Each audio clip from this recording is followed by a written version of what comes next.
तो हेलो दोस्तों, स्वागत है आप सभी का आपके अपने चैनल रेलवे विज्ञान पे। जैसा कि थंबनेल में आप लोगों को दिख रहा होगा कि ग्रुप डी का अति महत्वपूर्ण प्रश्न प्रीवियस ईयर के साथ। तो आज हम लोग क्या करेंगे, एमसीक्यू करेंगे, वो भी प्रीवियस ईयर में आया हुआ। तो शुरुआत करें वीडियो की। उससे पहले आप लोगों से रिक्वेस्ट है कि यदि आप लोग चैनल पर पहली बार आए हैं तो चैनल को सब्सक्राइब ज़रूर कर लें और साथ में बेल आइकन को प्रेस कर दें ताकि कोई अगर वीडियो हम अपलोड करते हैं तो आपको टाइम टू टाइम मिलता रहे। ठीक है दोस्तों, शुरू करें। तो आपका पहला क्वेश्चन है कि एक कॉइल का रेजिस्टेंस 44 ओम है और उसे 220 वोल्ट सप्लाई से जोड़ा गया है। कितना? 44 ओम है और उसको 220 वोल्ट सप्लाई से क्या किया गया है, जोड़ दिया गया है। तो उसका पावर कितना होगा? तो क्या क्या चीज़ें पहले, जब भी कोई भी क्वेश्चन दिया रहता तो सबसे पहले आप क्या किया करें, उसको देख लिया करें कि क्या क्या चीज़ दिया है और किस चीज़ की वैल्यू निकालने के लिए बोल रहा है। तो इसमें क्या दिया है, हमारे पास प्रतिरोध दिया है और क्या दिया है, वोल्ट दिया है, मतलब कि विभवांतर दिया, और क्या चीज़ पूछ रहा है, पावर पूछ रहा है। ठीक है, तो एक फार्मूला आप लोग पढ़े होंगे कि P बराबर होता है अपने पास V² बट्टे R होता है। ठीक है, तो इसमें हम V² की जगह क्या लिखेंगे, 220 वोल्ट लिखेंगे, 220 वोल्ट, और इसका क्या कर देंगे हम लोग, स्क्वायर कर देंगे और नीचे क्या लिख देंगे, R का मान कितना है, 44 ओम है, 44 लिख देंगे। ठीक है दोस्तों, और इसको फर्दर सॉल्व करेंगे तो क्या हो जाएगा। अच्छा, 220 वोल्ट क्या दो बार लिख सकते हैं हम लोग, तो 220 वोल्ट गुणे 220 वोल्ट और नीचे कितना लिख देंगे हम लोग, 44 लिख देंगे। देखिए दोस्तों, 22 दूनी कितना होता है, 44, और 2 से जब इसको काटेंगे तो 11 बार में कटेगा। 11 के बाद डबल जीरो कहाँ पे है, एक ही ऑप्शन में है। किस ऑप्शन में है, तो ऑप्शन नंबर सी में। तो इसका राइट आंसर क्या हो जाएगा, क्या हो जाएगा इसका राइट आंसर, इसका राइट आंसर हो जाएगा ऑप्शन नंबर सी। ठीक है, तो उम्मीद करते हैं आपको क्वेश्चन समझ में आया होगा। तो अगला क्वेश्चन चलें। अगला क्वेश्चन बोल रहा है कि जब पानी और पोषक तत्व उपलब्ध होते हैं तो एल्गी, अब एक नया वर्ड आया है एल्गी। एल्गी का मतलब क्या होता है, एल्गी का मतलब होता है अपने पास शैवाल। क्या होता है, एल्गी का मतलब होता है शैवाल। ठीक है, तो शैवाल तेजी से किस प्रक्रिया के द्वारा बढ़ते हैं। तो वैसे तो इसका ऑप्शन बी हो जाएगा, सॉरी इसका ऑप्शन सी हो जाएगा, लेकिन हम आपको उससे पहले इसके बारे में थोड़ा बताएंगे। जैसे देखिए दोस्तों, जो शैवाल होता है उसके अंदर जनरली जो होता है विखंडन होता है। क्या होता है, जनरली उसके अंदर जो होता है विखंडन होता है। ठीक है, फ्रेगमेंटेशन का मतलब होता है, सॉरी खंडन होता है, विखंडन नहीं, सॉरी खंडन होता है। ठीक है, उसको बोलते हैं फ्रेगमेंटेशन। इसमें क्या होता है कि एक शैवाल जो होता है, शैवाल एक जलीय पादप है, तो क्या होते हैं कि शैवाल जो होता है ये पहले परिपक्व होता है। परिपक्व का मतलब क्या होता है, पहले ये बढ़ता है। ठीक है, बढ़ने के बाद क्या होता है, ये इसका जो है अलग अलग पार्ट में टूट जाता है। जैसे इसका पार्ट इधर हो गया, इसका पार्ट इधर, देखिए टूट के अलग हुआ है ना, और ये भी टूट के अलग हुआ है। तो जो भी इसका पार्ट टूट टूट के इससे अलग होता है, तो अलग होने के बाद क्या होता है, वो नया रूप ले लेता है। तो उसी विधि को हम लोग बोला जाता है, क्या बोला जाता है, खंडन बोला जाता है, और इंग्लिश में इसको बोलते हैं हम लोग फ्रेगमेंटेशन। ठीक है, तो ये क्या करता है, ये अलैंगिक प्रजनन की विधि है। आगे बढ़ेंगे हम लोग, अलैंगिक प्रजनन क्या होता है। तो बस इतना जानिए कि जो हमारे पास शैवाल होता है वो जो होता है खंडन विधि द्वारा अपनी जनसंख्या को क्या करता है, तेजी से वो क्या करता है, बढ़ाता है। ठीक है, तो इसका राइट आंसर क्या हो जाएगा, इसका राइट आंसर हो जाएगा ऑप्शन नंबर सी। ठीक है, तो आगे चला जाए। तो आप लोग वीडियो को जल्दी से जल्दी लाइक कर दें और चैनल पर पहली बार आए हैं तो चैनल को सब्सक्राइब कर दें। यार बहुत मेहनत लगता है एक एक वीडियो को तैयार करने में, तो आप लोगों से रिक्वेस्ट है कि चैनल को सब्सक्राइब करना ना भूलें। और इसी तरह अगर आप लोगों का सपोर्ट बना रहा तो आप लोगों के लिए टॉपिक वाइज भी जल्द से जल्द ज़रूर लाएंगे। तो अगला क्वेश्चन चला जाए। अगला क्वेश्चन बोल रहा है कि निम्नलिखित में से किस फंक्शनल ग्रुप में ऑक्सीजन हेटेरो एटम नहीं होता है। तो बड़ा क्वेश्चन है, तो सबसे पहले क्वेश्चन को पढ़ेंगे, उसके बाद इसका आंसर हम लोग देंगे। देखिए बोल रहा है कि निम्नलिखित में से किस फंक्शनल ग्रुप, एक फंक्शनल ग्रुप क्या होता है इसके बारे में सबसे पहले जानेंगे हम लोग। और अगला बोल रहा है कि ऑक्सीजन हेटेरो एटम नहीं होता है, दो चीज़ें बोले हैं। तो जनरली जो मतलब फंक्शनल ग्रुप का मतलब क्या होता है कि आर के आगे जब कोई भी चीज़ जुड़ा होता है, जैसे कि OH हो गया हमारे पास, Cl हो गया, या फिर COOH हो गया, तो जो ये चीज़ें होती हैं इसको हम लोग बोलते हैं फंक्शनल ग्रुप, ठीक है। और ये आर जो होता है इसको बोलते हैं हम लोग एल्किल समूह। एल्किल समूह का मतलब क्या होता है, आर का मतलब होता है इसमें कार्बन, और बेसिकली इसके अंदर जो होता है कार्बन होगा और हाइड्रोजन होगा, वो अलग अलग तरह के हो सकते हैं। जैसे आर का मतलब क्या होता है, इसको हम लोग बोलते हैं एल्किल समूह।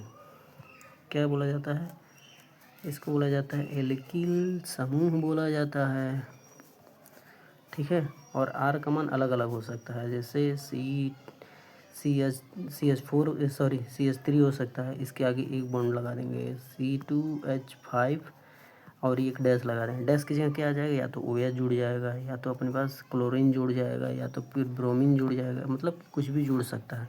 तो इसको एल्किल समूह बोला जाता है। और इसके आगे जो जुड़ता है इसको हम लोग फंक्शनल ग्रुप बोलते हैं। क्या बोलते हैं इसको फंक्शनल ग्रुप बोलते हैं, ठीक है। तो क्वेश्चन को पढ़ते हैं। क्वेश्चन बोल रहा है कि निम्नलिखित में से किस फंक्शनल ग्रुप में ऑक्सीजन हेटेरो एटम उपलब्ध नहीं है, मतलब कि किस में जो है ऑक्सीजन नहीं है। अच्छा, एल्कोहल की अगर बात करें हम लोग, तो एल्कोहल के अंदर क्या होता है, इसका फार्मूला होता है C2H5OH, ठीक है। क्या होता है, C2H5OH, C2H5OH होता है, ठीक है। C2H5OH होता है। तो इसके अंदर ऑक्सीजन आ गया, तो ये ऑप्शन नहीं हो सकता हमारे पास। अच्छा, कीटोन की अगर बात करें हम लोग, तो कीटोन के अंदर क्या होता है, तो कीटोन का मतलब होता है इसको हम लोग C2CH5COO बॉन्ड से, सॉरी क्या बता रहे हैं यार, सॉरी।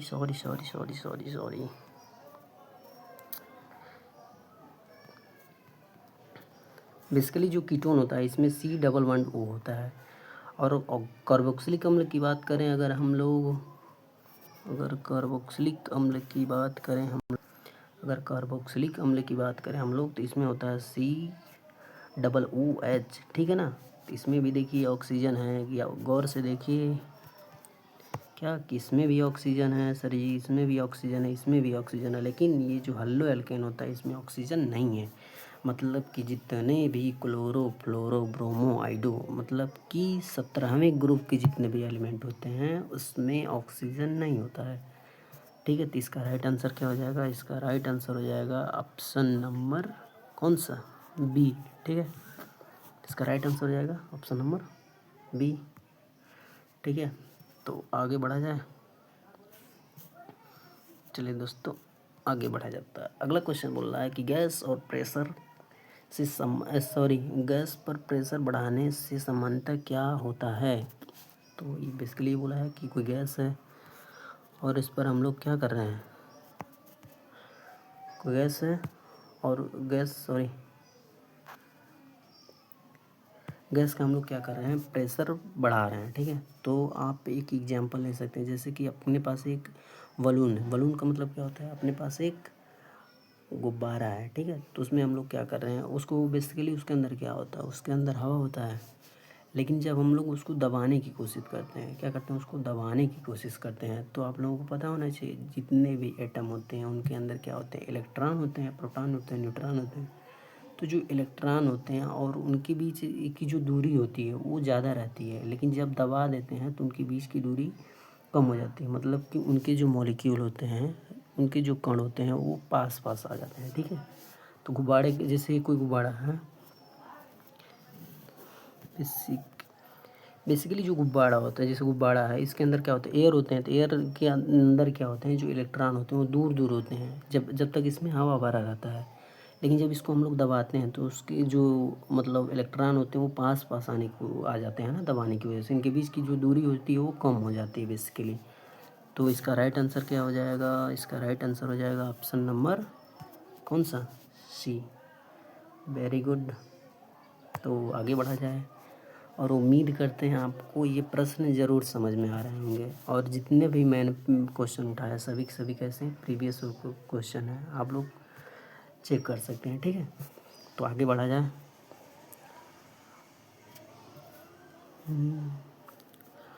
देखिए दोस्तों, अगला क्वेश्चन बोल रहा है कि कौन सा इक्वेशन ऑफ मोशन पार्टिकल की फाइनल वेलोसिटी से इंडिपेंडेंट है।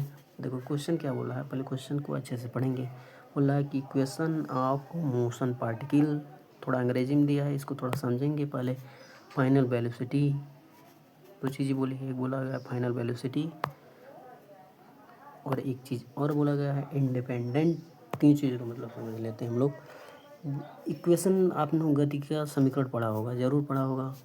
पढ़ा है कि नहीं? गति का समीकरण, गति का समीकरण आपने पढ़ा होगा। कौन कौन सा है? एक 3 फार्मूले होते हैं। पहला होता है कि v बराबर u प्लस ए टी होता है ना, और दूसरा होता है s बराबर U T plus plus plus half A T square, और तीसरा जो होता है हमारे पास v स्क्वायर बराबर यू स्क्वायर प्लस 2as। यही तीन होता है ना, जिसमें आप लोगों को पता होना चाहिए कि जो v होता है वो अंतिम वेलोसिटी होती है, मतलब कि अंतिम वेग होता है, और u जो होता है ये प्रारंभिक वेग होता है। ए का मतलब एक्सेलरेशन, मतलब कि त्वरण होता है। t का मतलब समय होता है, और s का मतलब दूरी होता है। तो लगभग सब चीज़ों के बारे में आपको पता है। अब चलते हैं हम लोग क्वेश्चन की तरफ। देखिए क्वेश्चन में बोला है कि which of the following, sorry, equation of motion particle से पार्टिकल की वेलोसिटी से फाइनल जो वेलोसिटी उससे इंडिपेंडेंट, मतलब बेसिकली आपको एक ही चीज़ देखना है कि इसमें से कौन सा जो है समीकरण जिसमें भी नहीं है। तो देखिए दोस्तों, इसमें भी है, बिल्कुल है, इसमें भी है, इसमें भी है, लेकिन हमारा जो पहला ऑप्शन है उसमें भी नहीं है। तो इसका राइट आंसर क्या हो जाएगा? इसका राइट आंसर हो जाएगा ऑप्शन नंबर ए। ठीक है, उम्मीद करते हैं आपको समझ में आया होगा। तो आगे चला जाए। चलिए दोस्तों, शुरू आगे चलते हैं। और प्लीज़ आप लोग सब्सक्राइब कर लें, बहुत मेहनत लगता है यार एक PDF को तैयार करने में। PDF तैयार करें, फिर उसको कई बार पढ़ें, फिर आप लोगों तक डिलीवर करें। और ये यूट्यूब पर मेरा पहला वीडियो है, और आप लोग अगर सपोर्ट करेंगे तो आपको टॉपिक वाइज भी पढ़ाएंगे। तो आगे चला जाए। अगला क्वेश्चन बोल रहा है कि किसी सीधे धारावाही चालक कंडक्टर के चारों ओर चुंबकीय क्षेत्र रेखाएं कैसी होती हैं। अच्छा, इसमें क्या चीज़ बोला गया है? बोला गया है कि सीधे धारावाही चालक। पहले चालक का मतलब समझ लेते हैं। चालक का मतलब क्या होता है कि कोई भी चीज़ हो जिसमें क्या होता है, इलेक्ट्रॉन का फ्लो होता है प्लस वो विद्युत धारा का प्रवाह होता है, तो उसको हम लोग बोलते हैं धारावाही चालक।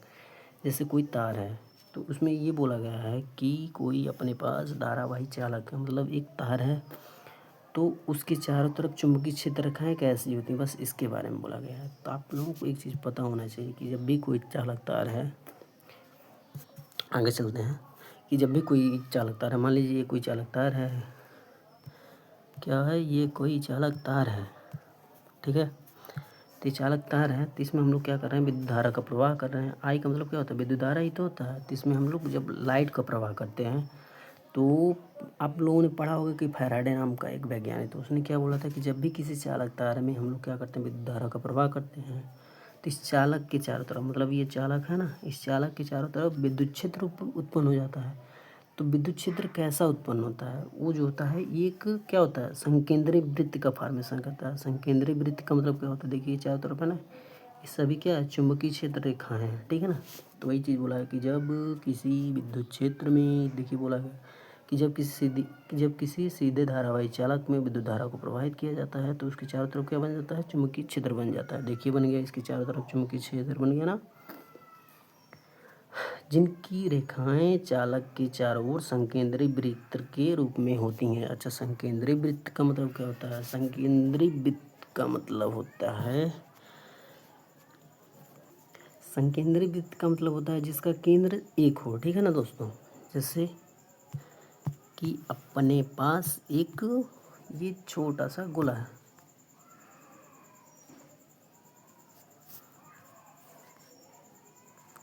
ये छोटा सा गोला है, एक और गोला ले लेते हैं, इसके बाद एक और गोला ले लेते हैं,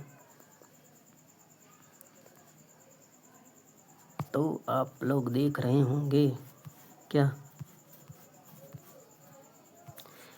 कि इन सभी का सेंटर यहीं पे है ना दोस्तों। पहला वाला गोला ले लें तो भी, ये वाला गोला ले लें भी तो भी, ये वाला गोला ले लें, इन लोगों का सेंटर यहीं पे तो होगा।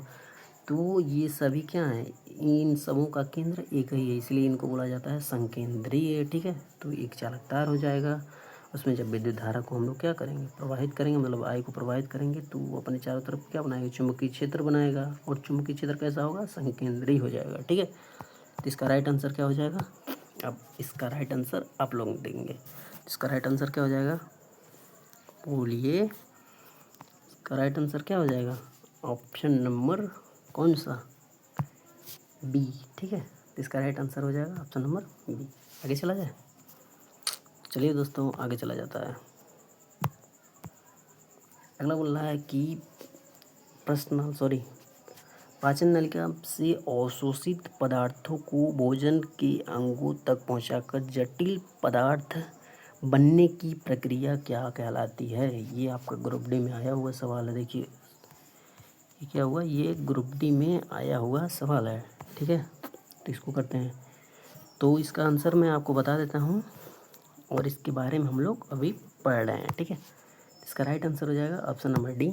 समझते हैं आगे हम लोग। देखिए, जब भी जैसे पाचन की प्रक्रिया क्या होती है, इसमें हम कई प्रोसेस होते हैं। ठीक है, तो इस प्रोसेस के बारे में हम लोग थोड़ा जान लेते हैं कि जब भी हम कोई चीज़ क्या करते हैं, पहले तो हम लोग क्या करेंगे, भोजन की जो प्रक्रिया होती है वो जो है बेसिकली तो देखा जाए तो 5 चरणों में होती है, लेकिन इसमें 6 चरण दिया, तो 6 चरणों में मान के चलते हैं।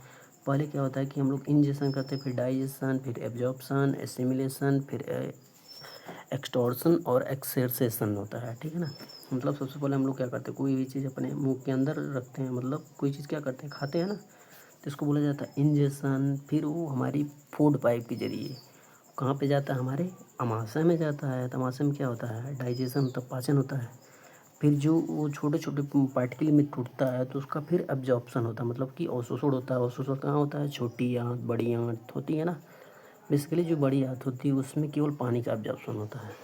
फिर उसका जो एसिमिलेशन होता है, फिर हमारी जो एनस होती है, एनस का मतलब क्या होता है, जो गुदा द्वार होता है, वहाँ से क्या होता है, जितनी भी गंदगी होती है वो बाहर हो जाती है। और जो हमारा किडनी ये भी तो बाहर करता है, जैसे हमारा यूरिन हो गया, और पसीना भी तो बाहर होता है। तो इतने चरणों में हमारा जो है डाइजेशन सिस्टम कंप्लीट होता है। ठीक है, तो इसका राइट आंसर कौन सा हो जाएगा, ऑप्शन नंबर डी हो जाएगा। सातवें का right answer option number D. तो आगे चला जाए, अगला क्वेश्चन बोल रहा है कि पृथ्वी की ग्रेविटेशनल फोर्स के बारे में कौन सा कथन सही है। अच्छा, पृथ्वी की ग्रेविटेशनल फोर्स के बारे में सबसे पहले हम लोग पढ़ लेते थोड़ा, चलिए पढ़ते हैं। तो एक न्यूटन नाम के वैज्ञानिक थे, उनका नाम क्या था, बहुत ही बढ़िया नाम था, न्यूटन। ठीक है, तो न्यूटन ने क्या बताया था कि अगर दो द्रव्यमान हैं, थोड़ा अच्छे से बताते हैं।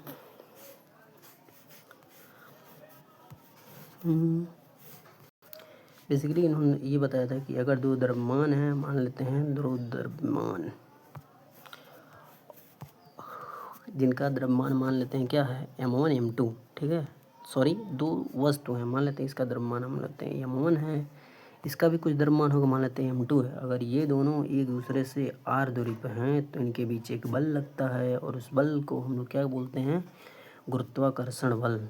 ठीक है ना, एक बल लगता है, उस बल को हम लोग बोलते हैं गुरुत्वाकर्षण बल। और इसका फार्मूला क्या होता है, वो होता है कि F, डायरेक्टली इसका फार्मूला ही बता देता हूँ। वैसे तो होता है F डायरेक्टली प्रोपोर्शनल होता है m1 m2, और एक और होता है F जो होता है इनडायरेक्टली प्रोपोर्शनल होता है इसके बीच की दूरी के। और जब इन दोनों को आपस में मिलाते हैं तो एक फार्मूला बनता है F equals to capital G m1 m2 upon में r स्क्वायर।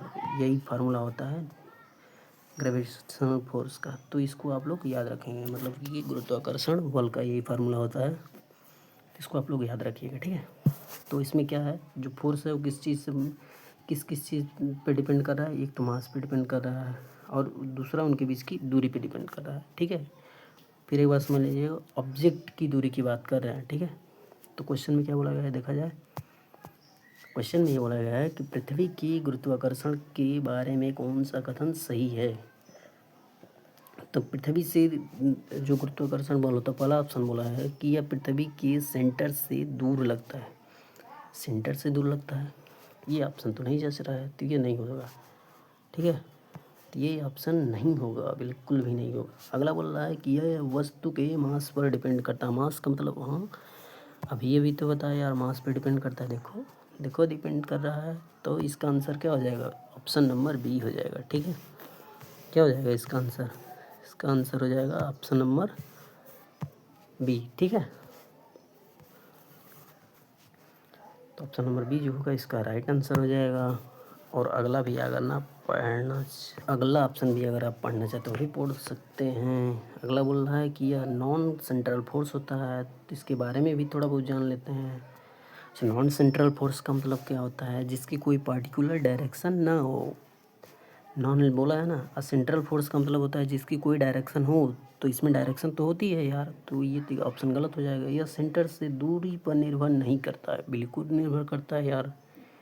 दूरी पर तो निर्भर कर रहा था, अभी वही भी बताया यार, इनके बीच की दूरी पर निर्भर कर रहा था, ये तो गलत बात है। तो ये भी ऑप्शन नहीं होगा, तो ऑप्शन नंबर जो बी हो जाएगा इसका राइट आंसर हो जाएगा। ठीक है, आगे चला जाए। अगला क्वेश्चन बोल रहा है कि हाइड्रा में बडिंग की सही प्रक्रिया क्या है? सबसे पहले समझ लें हाइड्रा होता क्या है। ये हाइड्रा होता क्या है समझो। तो जो हाइड्रा होता है बेसिकली इसके अंदर मुकुलन होता है। मुकुलन क्या होता है, अब इसके बारे में भी थोड़ा समझें कि जो हाइड्रा होता है इसके अंदर मुकुलन तो होता है, लेकिन ये मुकुलन है क्या चीज़? बेसिकली हाइड्रा जो होता है ये एक जलीय जीव है। पहले क्या होता है ये मतलब परिपक्व होता है, सॉरी ये मतलब हाइड्रा है ना। तो फिर आगे चल क्या होता है, इसके अंदर क्या होता है एक बर्ड जैसा निकल जाता है। देखो ये कोने पे निकल रहा है ना थोड़ा सा ये बर्ड। फिर आगे चल के ये जो बर्ड होगा ये थोड़ा बड़ा हो जाएगा, फिर बड़ा होने के बाद थोड़ा सा और बड़ा हो जाएगा, फिर ये टूट जाएगा, टूट के अलग हो जाएगा, अलग होके एक नया जीव बन जाएगा। ठीक है, तो उसी को हम लोग बोलते हैं मुकुलन। और मुकुलन विधि से कौन प्रजनन करता है? हमारा हाइड्रा। ठीक है, तो इसमें क्या होता है कि एक बर्ड होता है, और बर्ड जो होता है वो आगे चल के बड़ा होता है, और बड़ा होने के बाद थोड़ा और बड़ा होता है, बड़ा होने के बाद फिर टूट के अलग हो जाता है, अलग होने के बाद वो नया जीव बन जाता है। तो इसी प्रोसेस को हम लोग बोलते हैं मुकुलन। तो क्या होगा इसमें, सबसे पहले वो क्या होगा, आरंभ में वो कली का निर्माण होगा, फिर परिपक्व होगा, तभी तो उससे अलग होगा, फिर नया जीव बनेगा। तो ऑप्शन कौन सा है समझ लेते हैं। इसमें बोल रहा है कि बर्ड परिपक्व, क्या पहले परिपक्व हो जाएगा? बिल्कुल भी नहीं, तो ये ऑप्शन गलत हो जाएगा। और ये ऑप्शन बोल रहा है कि नया जीव, तो नया जीव तो पहले नहीं बन जाएगा यार, पहले कैसे नया जीव बन जाएगा? ये बोल रहा है अलगाव, पहले ही कैसे अलगाव हो जाएगा? तो कौन सा ऑप्शन बच गया? एक ऑप्शन बच गया, कौन सा बच गया? वही इसका राइट आंसर हो जाएगा। ठीक है, कौन सा ऑप्शन बच गया? कौन सा? तो option number B. Option number B जो होगा इसका राइट आंसर हो जाएगा। ठीक है, इसमें क्या बोला है इसको भी थोड़ा पढ़ लेते हैं। ऐसे कैसे देखो, इसमें बर्ड पहले बनेगा, बिल्कुल बनेगा, बर्ड के बाद परिपक्व होगा, परिपक्व के बाद अलग हो जाएगा, अलग होने के बाद नया जीव हो जाएगा। यही तो बताया कि बर्ड होगा वो परिपक्व होगा, परिपक्व होने के बाद वो अलग होगा, अलग होने के बाद नया जीव बनेगा। ठीक है, समझ में आ गया होगा। आगे चला जाए अगला क्वेश्चन, और ये लास्ट क्वेश्चन है। अगला क्वेश्चन बोला है कि रदरफोर्ड के अल्फा प्रकीर्णन प्रयोग से किसकी खोज हुई? तो इसका आंसर हम बता देते हैं, फिर आगे समझाएंगे आप लोगों को। तो इसका राइट आंसर हो जाएगा ऑप्शन नंबर डी। ठीक है, मतलब रदरफोर्ड का जो अल्फा किरण प्रयोग था उससे क्या किस चीज़ की पता चलता है? तो न्यूक्लियस के बारे में पता चला था। ठीक है, तो इसके बारे में थोड़ा समझ लेते हैं क्या था। ये थे रदरफोर्ड भाई साहब, बहुत बढ़िया आदमी थे। इन्होंने क्या किया, एक सोने का पन्नी लिया और सोने की पन्नी पर एक यंत्र बनाया था इन्होंने। उससे क्या किया, बहुत सारे अल्फा कणों को बौछार किया। जब बहुत सारे अल्फा कणों का बौछार किया तो इन्होंने देखा कि कुछ जो अल्फा कण थे इस सोने की पन्नी को पार कर गए हैं। बहुत गजब, बहुत गजब, ये पार कर गए। और कुछ देखा था कि ये पार करने, कुछ पार ही नहीं किए थे और टकरा कर इधर उधर चले गए, मुड़ गए थोड़ा बहुत। और लाखों में एक था जो टकरा कर इन्हीं को मारने दौड़ा था। तो इन्होंने इससे क्या निष्कर्ष निकाला कि परमाणु जो होता है उसका अधिकांश भाग खाली होता है। बहुत गजब। और दूसरा चीज़ इन्होंने बताया कि परमाणु में एक धनावेशित गोला होता है और उसके केंद्र में होता है। अच्छा, जो इस केंद्र में होता है। और एक चीज़ और बोले थे इन्होंने लोग कि उसका जो केंद्र होता है उसके अंदर नाभिक होता है, तभी तो टकरा कर वापस आया था। टकराने के बाद भी तो वही तो बोले थे कि एक ठोस चीज़ होता है, उसी से तो टकरा कर वापस आए थे इनको मारने के लिए। तो इन्होंने बताया कि हाँ परमाणु के अंदर कुछ होता है और उसी को क्या बोले थे ये लोग, नाभिक बोले थे। ठीक है, तो थैंक यू, आज के लिए इतना ही काफ़ी है और आगे क्वेश्चन नहीं है, इतना ही है। तो आप लोगों से रिक्वेस्ट है कि आप लोग चैनल को ज़रूर सब्सक्राइब कर लें, साथ में बेल आइकन को प्रेस कर दें। यार बहुत मेहनत लगता है एक एक PDF को तैयार करना, फिर आपको पढ़ाना, तो इतना तो कर ही सकते हो मेरे भाई, एक सब्सक्राइब कर लो। तो आज के लिए इतना काफ़ी है, तो चलते हैं, अगली वीडियो मिलते हैं। अगर आपका सपोर्ट बना रहा तो हम जो है पूरा टॉपिक ही लेकर आएंगे, सेल के बारे में, फिर यूतक के बारे में, जिसको हम लोग बोलते हैं टिश्यू। ठीक है, तो चला जाए। तो आप लोग अपना ख्याल रखिएगा। धन्यवाद।